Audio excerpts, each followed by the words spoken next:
Good morning. My name is Kennedy Pope, and I'm a senior journalism major with an emphasis in magazine service from Nashville, Tennessee. And it is my honor to introduce James Hewes, President and CEO of FIPP, the Network for Global Media, and Jerry Lynch, President of Magazine and Books Retail Association. Thank you. Thank you very much. Good morning, everybody. Great to be back here in Mississippi for my second ACT experience. This year I've come for the Delta Blues Tour as well. Looking forward to that this evening. And I don't have the unenviable task of being the last speaker of the day, keeping everybody from their bourbon. Instead, I'm the first speaker of the day, so you've had to come through the rain to come and see me, and I appreciate that. What I'm going to do today is just talk to you a little bit about some of the trends that we see happening in the industry. We are a...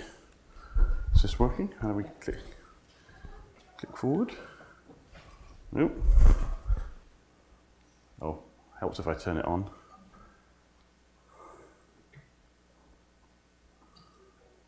There we go. Thank you very much. There we go. So, what is FIPP? What do we do? We are a membership association for the media. We have a very strong history in the magazine space. We have members all over the world, and we exist really to help our members become market leaders in their spaces in the international media industry. And we do that in three ways, really. We do intelligence. We help people to learn more about the industry. We share examples of best practice and case studies, some of which I'm going to show you today.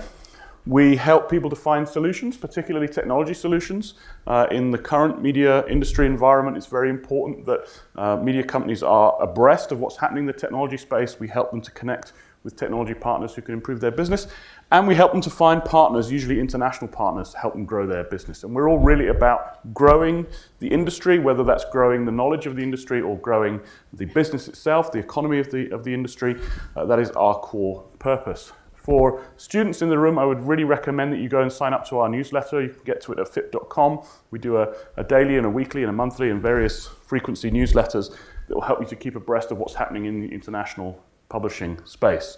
You can also look at us on Twitter. We're at FIPPWorld, and that'll give you an idea of the kind of stuff we do. Here's an idea of the breadth of our membership. So you'll see from this that we have brands from all across the world in all different languages. We also have B2C brands and B2B brands, and we try to gather the collective knowledge that they share with us through our events, and hopefully I'm going to replay some of that to you today.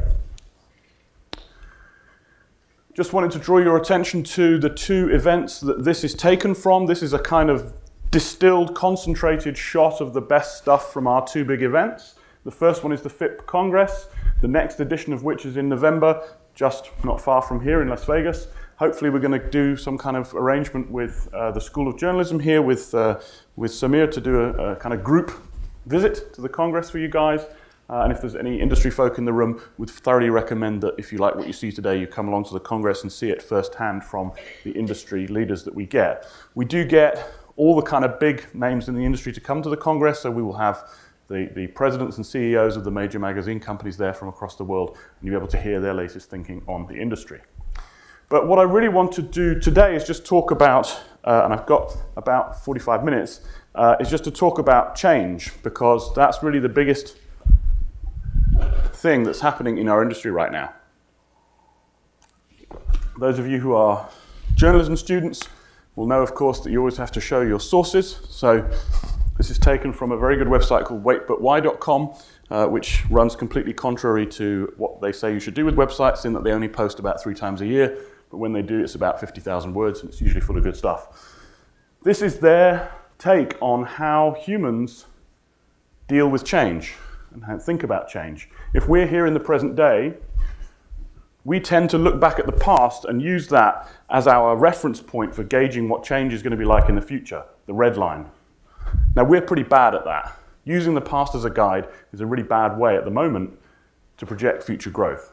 We tend to underestimate it. Even if we think it's going to be a bit faster than it has been in the past, it's still underestimating it. What's happening at the moment is that there's exponential growth happening in our industry and in society at large. And we cannot use the pace of change in the past as a guide to the pace of change in the future. But also, change goes in S-curves. In other words, a new technology comes onto the scene, it undergoes a period of rapid growth, and then it flattens off. And these are changes that define society, or changes to the way in which our society works. If you think about the last one of those, that was probably social media. If you're a student in this room, social media, you've probably had it all your lives, right? All the lives that you can remember. But that's a relatively modern innovation in society, and it's one that's maturing. What does it mean for us as publishers? What does it mean for us as the industry? We have to be current, we have to be aware of the change period we're living through, but we have to be aware of what might be coming next down the track. And I'm going to try and suggest to you today some of the options for what might be the next big societal change. And you can see that change has happened this way for a very long period of time. This is the 20th century up to the present day, and here are a bunch of technologies, and they all follow the same shape. Right down at this end here is grid electricity. You may not think that grid electricity is technology, but at the time, it was an amazing innovation. The idea that your house could be connected to this magical, invisible electrical force that powered stuff. Electricity was the internet in the period before and after the First World War. Very few people had it. And then over the space of the first part of the 20th century, suddenly everybody had it. And now you don't even think about it. Everything's connected to the electrical grid. Shipping containers, which is somewhere in the middle there. Much of what we experience in the economy today, in modern economy today, is only possible because there are standard shipping containers. Before 1960, there weren't. You would just stick stuff in a box and it would get loaded on a ship. Now all the containers are the same. And that's revolutionized the way in which our economy works. Again, very, very rapid growth in that industry. More rapid even than social media. And where are we now? We're here at this end. We have just come towards the maturation period of social media and smartphone usage. But you shouldn't think that that means that change stops. There's a whole bunch of other curves sitting out here that it's our job to try and guess what they are. And if you want to see more proof of how quickly change is happening, here is a little graphic showing the number of years it's taken for each of these products and services to get to 50 million users. Airlines, from the first flight in 1908, is that right? Something like that, to 50 million users was 68 years. In other words, not until the 1970s. Pokemon Go was 19 days to get to 50 million users. Who's got Pokemon Go? I've got Pokemon Go. It's good. I'm going to catch some things later. So you can see from this that if Apple launched the iPod now, and it took 4 years to get to 50 million users, everybody would say it was a failure. So that change is happening, it's happening quickly. Let's put that in the context of our industry. Why is this important? Here is a graph showing newspaper advertising revenue, adjusted for inflation, so as real terms, 1950 to 2012. What does this tell you? It tells you that all of the gains and growth in advertising in the newspaper world that we have made since the Second World War have been wiped out in the last 10 years by the internet. Advertising in newspapers was a blip, a 20th century, late 20th century blip. It was there and it's gone. So what does that mean as a business?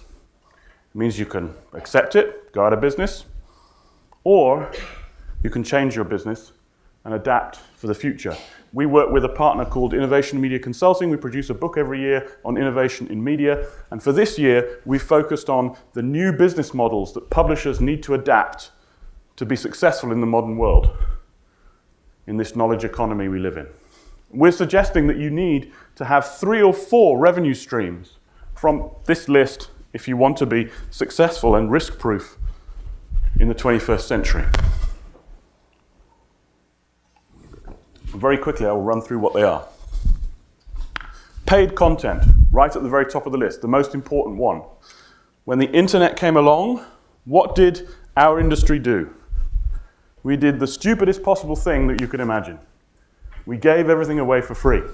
And the consumer got so used to having stuff for free that we're now having to go through this very painful process of educating the consumer about why journalism costs money and they have to pay for it. But the good news is that that's working, and paid content should be your number one priority, getting people to pay for the content that you produce. The philanthropic model, there are a number of particularly news and current affairs focused journalism institutions and bodies that rely on philanthropy for their revenue. The Guardian in the UK being the most successful of this. If you go to the Guardian's website, a pop-up comes up and says, this website costs money, this journalism costs money that you love. Do you want to donate? And people do, in the hundreds of thousands, and they make tens of millions of pounds a year from donations. Retailer selling stuff directly to consumers, being an events organizer, interacting directly with consumers through events, being a club, upskilling and upselling from subscription to clubs, being an IT provider, taking all this technology that you've built for your own business and selling it to other people. I'm going to talk more about that later. Being ad dependent. Ad dependency is not gone. It just needs to be only one of many things, not the only thing. Being an agency, taking the skills that you have in journalism and marketing, selling that to corporations and helping them to reach consumers. Being a data broker, data is the new gold. Taking all of the gold that you gather from your consumers and selling it to other organizations and institutions. Being a brand licenser, taking the brands that you've built up, putting them on other consumer products. Biggest success story of that at the moment, Meredith. I think some Meredith folk are here today. Playboy Enterprises, who we went to see a few weeks ago in California. Playboy is now a media business attached to a very large licensing empire. And that's their kind of core business, just licensing. Being an investor, taking the money that you generate and investing it in new media products, but also just new businesses generally. I've been to see recently the investment arms of Burda, which is one of the largest publishers in Germany, and Axel Springer, also a very large publisher in Germany. Both of them now just invest in companies. Axel Springer's biggest and best investment is a bank. They invested in a bank startup and made 100 million euros. So they're taking their skills and their scale and investing in other industries. But what are the 10 things that we want to pull out of the industry that are happening at the moment that have an impact on the way that our industry is developing? Well, the first one of these is very visible, consolidation. There have been a huge number of high volume, high profile, high value deals recently. Some of them are here. Hearst bought Rodale, Meredith bought Time Inc. Time Inc. in the UK was sold to private equity. Dennis was sold to private equity. Burda bought Immediate Media. Immediate Media bought BBC Good Food, £50 million transaction, and so on and so on. Just this last week, we learned that apparently the National Enquirer has been sold, we think. They confirm it? They didn't confirm it, right? It's been sold, right? $100 million or something. So, and this transaction volume is happening at an increasing rate. Why is it happening? It's happening because the slowdown in the industry is forcing the players that are in it to focus on being the market leader in a relatively few number of categories. If you've got a product or a brand, or even if you're a company that doesn't have a clear market leadership position, then you're in trouble. And the clever ones are selling off those assets or selling themselves in their entirety to try and make sure that they consolidate into a few market leading positions. But why is this positive? This is positive for us for 3 reasons. The first is that there are a bunch of new players coming into the market. Look at Time magazine, probably the most iconic remaining magazine brand in the US, is now owned by Mark Benioff, who owns Salesforce. New player, completely new to the magazine space. Think about what it means to be a market leader. To be a market leader means you have to have more focus on those categories. Take the example of BBC Good Food in the UK. If you're not familiar with it, it's very similar to All Recipes, which you may know from here. BBC Good Food has a relationship of some kind with every single consumer in the UK that is interested in food. Something like 24 million consumer relationships. So where's their growth going to come from? They can't add any more consumers, they've already got them all. It's going to come from interacting and transacting with the consumers they already know in a deeper way, generating more value from each consumer. To do that, they have to have new ideas, they have to be innovative. They've just launched an Alexa skill for Amazon Alexa, which allows you to transact and shop through the BBC Good Food brand using voice. And those kind of ideas will carry on. They have to carry on if they want to grow. And then finally, there's the emergence of these new independent publishers. In every market that we go to, and we go to a lot, in the last 12 months, I've been everywhere from Chile to Japan, we are seeing new independent publishers springing up. People like you, who come out of college and have a passion and want to launch a magazine. Go for it. It's happening everywhere. What do all of these things mean? All of these things mean that there's a whole bunch of new ideas and innovative thinking coming into the market from the churn that's happening. And that's good for us as established players. It's good for them as new players, but it's good for us as established players because we are getting access to a wealth of new ideas that we can bring to our brands. So this consolidation piece is going to continue, but it's not a negative thing, it's a positive thing.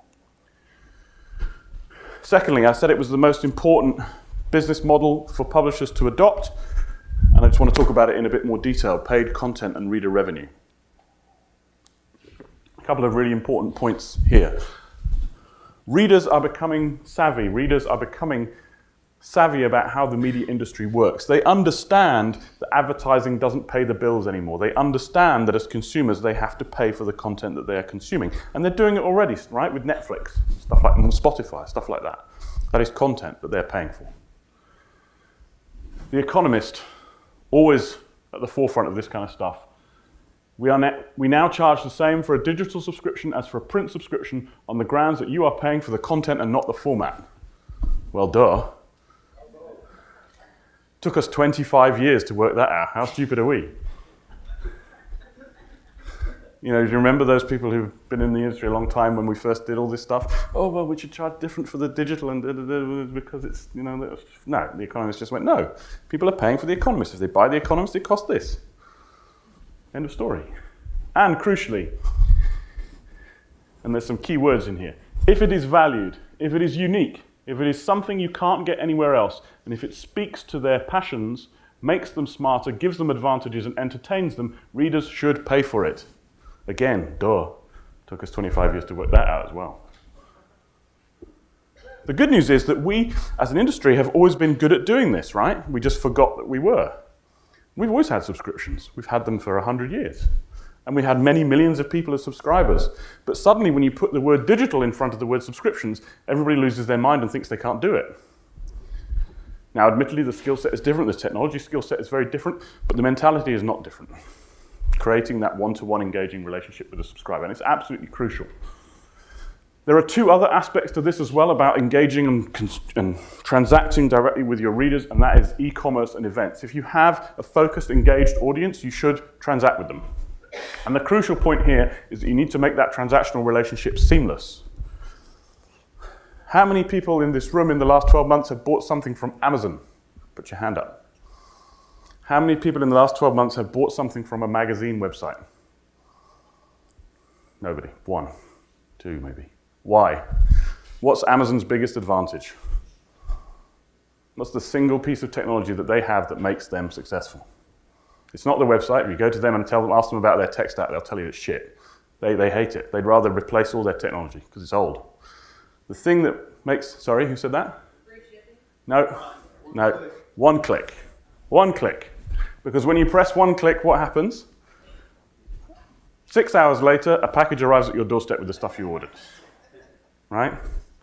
What happens when you go to a magazine website and do that? Buy now. Fill in your name. Fill in your zip code. I don't recognize that zip code. Who are you? Put a password in so I can remember you next time. I don't want to put a password in. I just want to buy this thing. Put your credit card details in. Well, I'm not giving you my credit card details. And now we're going to send you off to this third party. Fuck that. I'll just go and buy it from Amazon. It's easier. We don't make the process seamless in the way that Amazon does.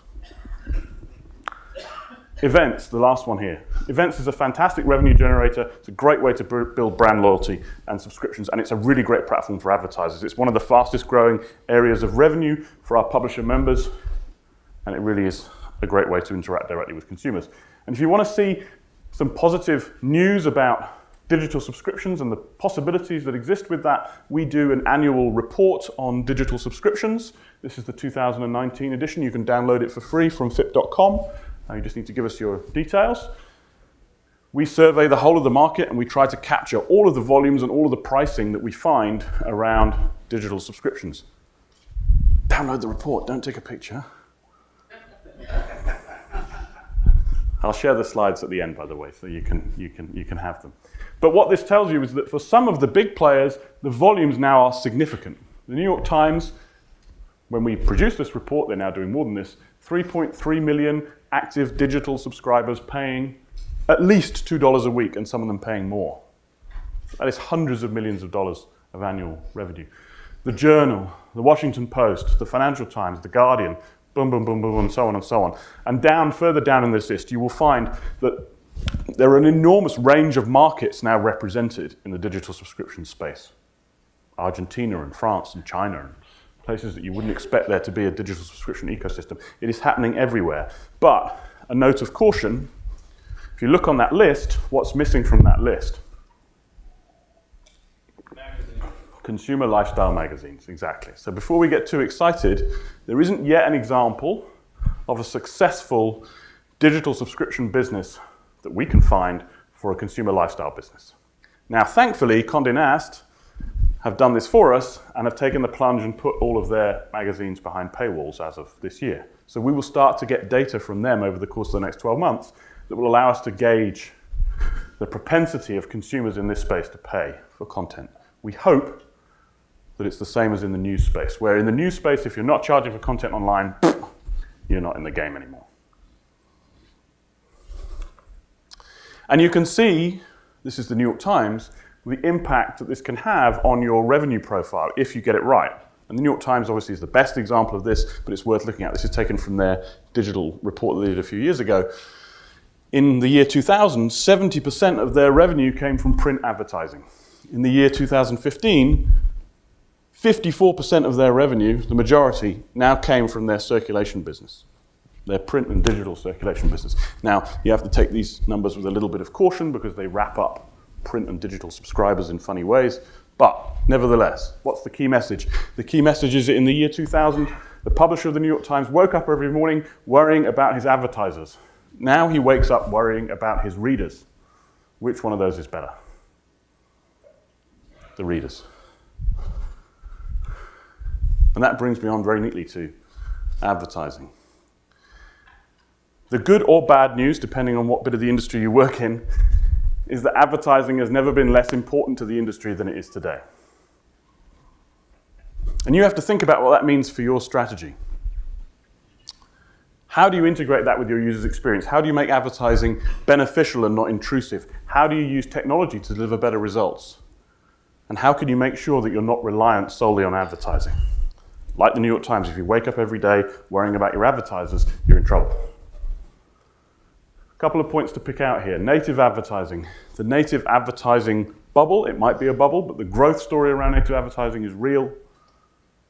It is something that you should be leveraging. You should be looking at how you can create copy and content that matches your brand, the experience of your brand, what consumers expect from your brand. Break down the silos in your business. This question of, oh, well, I have to put the native people in another room in case they infect the editorial people with their dirty commercial ways, that's gone. That's rubbish. Best person to be the guardian of your brand is your editor. It's my experience, the editors I've worked with, they are the first people to tell you when you've crossed the line. And you should listen to their judgment. Meaning you can put all these guys in the same room. Some technology questions, some policy questions here to be thinking about. Ad blocking.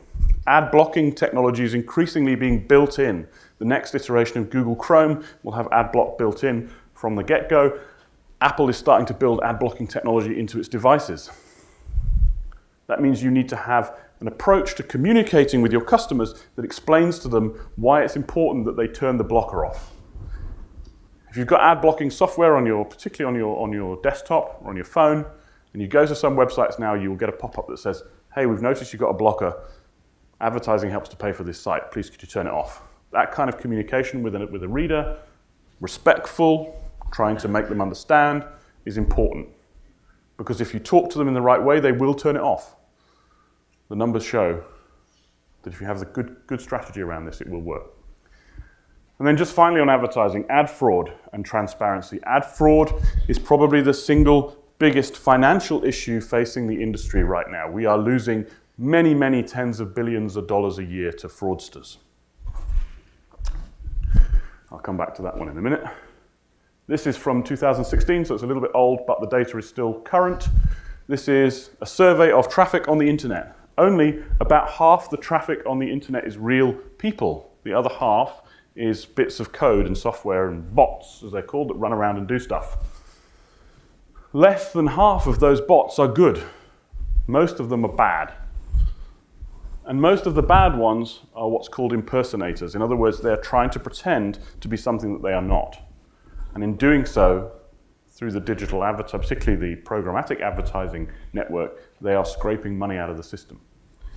The Times, the Sunday Times and the Times of London turned off all of their programmatic advertising last year in the middle of the night to see what happens, and they saw an enormous volume of transactions continuing to happen that were going off to fraudsters. They worked out they were losing £12 million a year in digital advertising revenue to fraud. So it's a very important issue.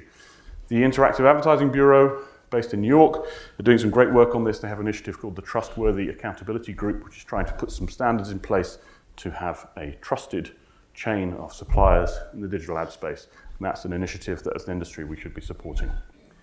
But also on advertising, particularly digital advertising, you need to be aware of the market you're playing in. This is revenue share from digital ads in the US.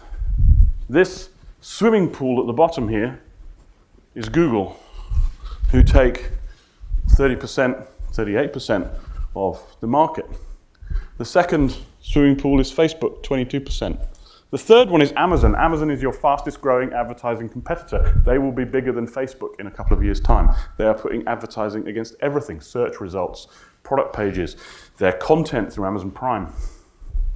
Then there's a whole bunch of other digital players, LinkedIn, Yahoo, Twitter, blah, blah, blah, blah, blah, everything. The rest of the industry, everybody in this room, the New York Times, Disney, every brand you can think of in the world is in the remaining 25%. So you're only playing in the quarter of the market. So your opportunities to gain meaningful share are already limited. Another reason why advertising has never been less important. But the good news about all of this, and Samir will be delighted to hear this, is that print matters. Print has found its place in the media mix. Why try to be part of virtual reality if you can be part of reality? From Christian Kallenberg. I did this presentation a few months ago and Christian was sat in the front row and I didn't realize. He went, "Hey, that's mine." I said, "Well, it's good, Christian, what do you want?" In a world of fake news and uncertainty, print brands feel like a tangible trustworthiness. Two very important words. Print brands are tangible, the power of touch and feel. The tactile nature of the medium makes it important. And because of that, it is trusted. In a world of fake news and ad fraud and all the rest of this stuff, somebody who takes the time to print and distribute something gives it inherent trustworthiness. Every year we produce this Innovation in Media report, and every year I think there is no way we're going to find innovation in the print space, and every year we do. 600 years more or less since the invention of the printing press, people are still figuring out ways to innovate with this medium. And I'm going to suggest to you, and while I do that I'm going to do my shoelaces up, I'm going to suggest to you 3 ways in which print has found its place in the media mix. The first is that there are a whole bunch of brands out there who are just rejecting the digital opportunity. The example I like to use is Private Eye in the UK. Private Eye, for those of you who don't know, is a news, current affairs and satire magazine. Fortnightly sells 220,000 copies an issue. When the internet first came along, they, in their very typical fashion, looked at it and went, "We're not going to put all our stuff on there for free. That's crazy. Why the hell would we do that?" So they didn't, and they never have. Their magazine is probably the only news and current affairs magazine in the UK that is growing and growing rapidly because their journalism is unique. And the only place you can get it is through the magazine. The Week, a similar model. Monocle, similar model. Tyler Brûlé from Monocle, very, very vocal about the benefits of print to his business and the fact that his brand is a print brand. It is not anything else. Then, you may hear about this later on, certainly it was a subject last year, taking the print content that you've got and adding value to it by repackaging it. Linked to this, by the way, is the trend that you may have seen in publishing at the moment for the printed iteration of a brand to go up in quality. I don't know whether any of you have seen the new version of Rolling Stone, the relaunch of Rolling Stone magazine. Bigger, better paper, glossier, nicer, but less frequency. So managing their cost correctly, but providing a higher quality product. That is a trend that is absolutely happening everywhere at the moment. In this case, these things are bookazines. Been a phenomenon here in the US, been in the UK for 20 years, 25 years. taking your content and repackaging it into something nicer, higher quality, higher value. And then there are a bunch of brands who are unashamedly premium print products. They just believe that print is their medium. Vogue being the most notable example. But in there also now are starting to be a number of digital brands that are reversing themselves into the print space. Hodinkee, for those of you who don't know, is the largest watch website in the world. They now have a magazine, very, very high quality magazine. It costs something like $25 an issue. Porter, which is the magazine of Net-a-Porter, a big online fashion brand. There is now an Airbnb magazine. There is a BuzzFeed newspaper that they did a few weeks ago in New York. There was a Facebook magazine. Although they didn't call it a magazine, they called it something else because they didn't want to say it was a magazine. It was a customer marketing initiative. Bullshit. That came out, right? And my colleague, Jason Kint, who some of you may know from Digital Content Next, was literally on the phone to them. Oh, you're a publisher now, are you? No. It was just a mistake. Whatever. That brings me on to the big four, GAFA. And I think the crucial point here is that you cannot rely on Facebook to control your destiny. The notion that scale is everything has been replaced by the notion of relationships. And really, I'm kind of running out of time, so I'll speed up a bit. Facebook, we don't really know where they're going, but the crucial point here is that you cannot rely on Facebook for your business. A lot of companies did. I'm going to come on to that in a minute. Facebook exists to serve, quite rightly, only one business, itself. And if they decide that they want to make a change, as they did with their algorithm a couple of years ago, then they will. This is referral traffic from about 18 months ago, from when Facebook changed their algorithm to favor more friends and family content and less brand and publisher content. And you can see that referral traffic, this is from Parsley's network, went from 40% to 20%, halved. Killed a load of digital businesses straight away. And the big beneficiary was Google, where SEO has become more important. And now, today, this is like last week, that has become entrenched. Google is now the single biggest source of referral traffic, again, 50% plus. Facebook is important, 20-something%, but look at the rest. Nothing, insignificant. LinkedIn, who cares? Twitter, who cares? Irrelevant. Google and Facebook are the only game in town, but now Google has just become the biggest game in town. So that's Facebook, that's Google. Amazon we've spoken about. Apple, really interesting focus from them. Are they changing from being bad to good? Their business model is to screw everybody else's business model. It's really good. This is going to be fun. They are building privacy into all of their devices such that if you're a Google or a Facebook that relies on users giving you data, you won't be able to get it very easily from an iPhone or a Mac from now on. That's going to be an interesting battle in the years to come. Apple will probably win that because privacy is the next battleground, as we talk about that in a minute. The power of platforms and platform-focused content. We've got all these enormous number of platforms out there, and I want really to focus just on one of these. But before you do that, again, our friends at The Economist, with their wisdom, ask yourself questions about new platforms. Will they enhance the value of the package? Can they introduce new subscribers? Will they reflect your core DNA? In other words, this is a polite economist British way of saying, are you just doing it because it's cool? Or are you doing it because it's actually going to give you some benefit? If you're a financial services brand, you probably don't need a Snapchat account. It's probably not going to be a huge amount of benefit to you, especially when you consider that you have to create now original platform for each content because it works better for engagement. You kids don't have Snapchat anymore. That's like last year's thing. You're on something I've never heard of probably now. But the big one of these that's happening at the moment is voice, which is this year's must-do activity. I was horrified to learn that Mr. Sachs has got 4 Amazon devices in his house. But that's not surprising when you look at the trend. Here's the installed base of Amazon Echo. Went from not much to 30 million plus in 2017, and that is now continuing to go through the roof. And the number of skills, in other words, the voice products that are on there, similar exponential growth rate. Think back to the very beginning of the presentation. This might be one of our S-curves.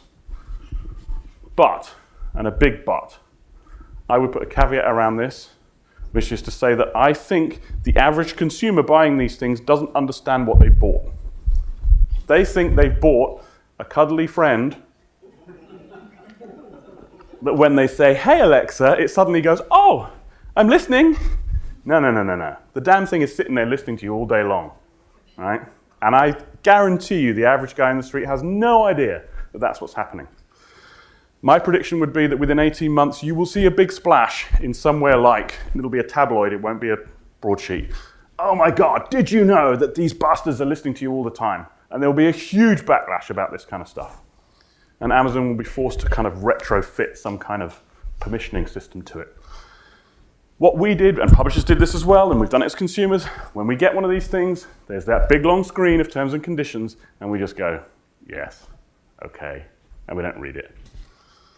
With Amazon, a lawyer friend of mine told me that if you read the terms and conditions for Amazon Echo, if you have an e-commerce element to your skill, in other words, "Hey, Alexa, I'd like to buy that thing," Amazon can replace the e-commerce element with their own one.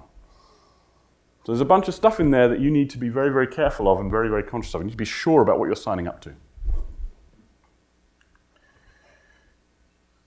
AI. Now, there's a lot of talk about AI, similar vein to voice. We think, it's like the Terminator and there'll be robots that we can talk to and they do stuff.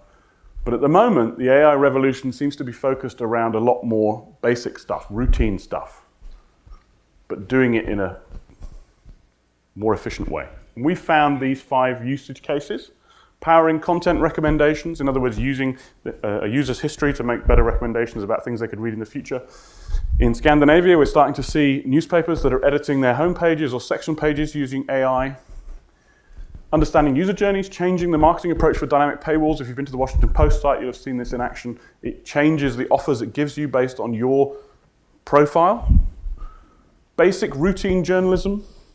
Some of the newswires, AP and others, are now starting to write basic stories using AI. In other words, a human being is not involved. If you read any of those little tiny 2-3 inch pieces in a newspaper about a car crash from an agency or a wire, the chances are that that wasn't written by a human anymore. That was written by an AI or a piece of software.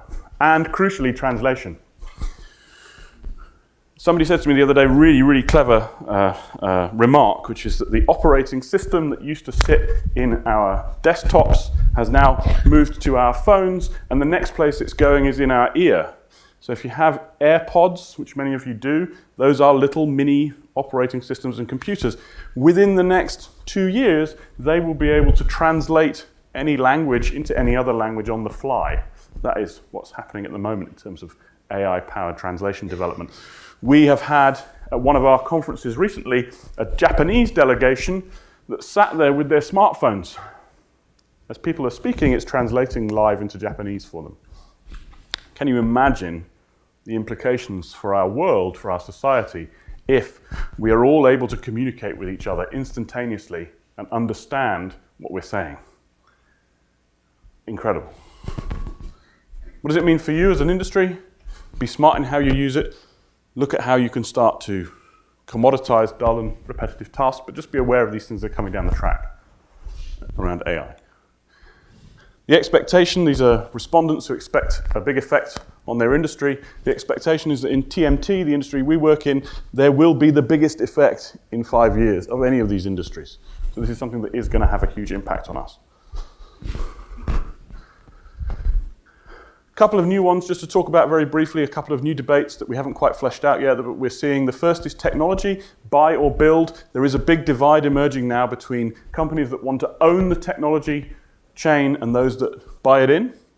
And this tends to be related to scale. The most obvious proponent of this is the Washington Post, who quite unashamedly, when they looked at the technology landscape, went, this is not quite right for us, so we'll just build it ourselves. Now they're owned by Amazon, so they can do that. But with Arc, they have built their own end-to-end technology, architecture, and infrastructure that powers the Washington Post, and particularly its digital iterations. And they are now starting to sell that to other people as an active line of business. And you can see here in these two quotes, which I won't read, the contrast between two ends of the scale. You've got Axel Springer, who want to own the technology, and you've got Allah, who would like to build as little as possible.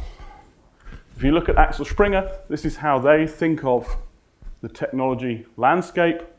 Discovery, creation, distribution, monetization, and engagement. Their strategy is how can we own each one of those things? And they've just bought Solera One, which is one of the largest paywall providers in the world, and made that a part of their business because they have to own that component, that monetization component. The reason they want to own it is because they can better direct the experience by owning the technology. 2 more to go. First, digital pure plays. This is the kind of flip side of Facebook changing their algorithm. What happens to businesses that relied on Facebook to drive never-ending traffic growth? Well, suddenly, the traffic growth is not there anymore. And it raises the question of whether that ad-funded digital editorial model practiced by BuzzFeed and Vice and many others is actually as sustainable as people think it is. If you look at BuzzFeed and Vice, Vice's traffic went down from 36 million to 27 million page views between 2017 and 2019, a huge drop in traffic. Both of those companies have had staff layoffs and missed their revenue targets, and both of them potentially are up for sale. Vice, at one point, is there anybody in the room from Vice? Good. Can we read about them? Vice at one stage was the 10th highest valued private company in the US. I mean, come on, this is bullshit. This is skateboard videos and stuff. This is not General Electric. You know, this is crazy. So the valuations got way ahead of the reality, and that is starting to be corrected everywhere. And you're starting to see some casualties. In the UK, this was a very innovative female digital journalism model called The Pool that unfortunately went out of business a few months ago. You've seen Refinery 29 and Vox cutting staff. And what is happening here is that they have got the same message that we as print publishers got. And for the first time in a long time, we can look at them and smile and go, see, if you rely on a single revenue stream, it is very risky. You cannot just rely on advertising, which is what these guys were basically doing. Now, all of this is not possible. All of the things I've shown you are not possible without the most important trend in the industry at the moment, which is talent and culture. How do you create the right workplace environment to deliver the change that's required? And this is really about 2 things. It's about competing for talent.